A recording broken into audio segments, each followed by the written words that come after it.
बर्फ में फंसे, उम्मीद से हारे। ये जीवित रहने की अंतिम कहानी है। 1914 में अर्नेस्ट शेकलटन ने इतिहास के सबसे साहसी अभियानों में से एक शुरू किया, अंटार्कटिका के जमे हुए महाद्वीप को पार करने का मिशन। इसके बाद जो हुआ वह सफलता की कहानी नहीं थी, बल्कि जीवित रहने, तन्यकता और नेतृत्व की कहानी थी जो आज भी हमें प्रेरित करती है। शेकलटन का जहाज एंड्योरेंस 28 चालक दल के सदस्यों के साथ रवाना हुआ, जिसका लक्ष्य अंटार्कटिका को तट से तट तक पार करना था। हालांकि जनवरी 1915 में एंड्योरेंस बर्फ में फंस गया।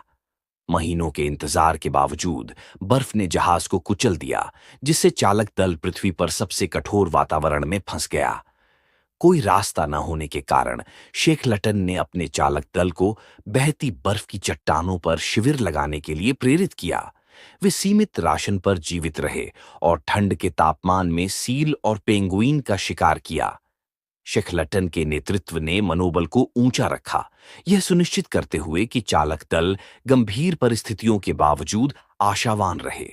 ये महसूस करते हुए कि उनके स्थान से बचाव असंभव था, शेकलटन और 5 लोगों ने एक छोटी सी लाइफ बोट जेम्स केयर्ड में खतरनाक दक्षिणी महासागर में 800 मील की यात्रा की।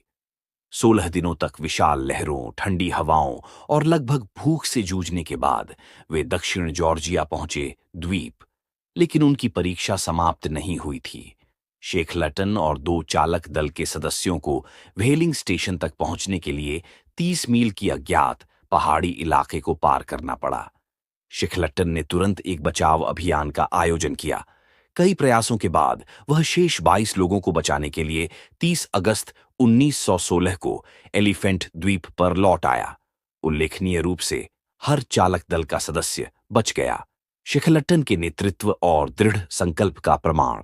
अर्नेस्ट शेकलटन का धीरज अभियान अपने मूल लक्ष्य को प्राप्त नहीं कर सका, लेकिन यह मानवीय लचीलापन और टीम वर्क का प्रतीक बन गया।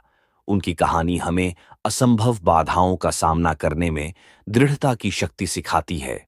शेकलटन ने अंटार्कटिका पर विजय प्राप्त नहीं की, लेकिन उन्होंने असंभव पर विजय प्राप्त की।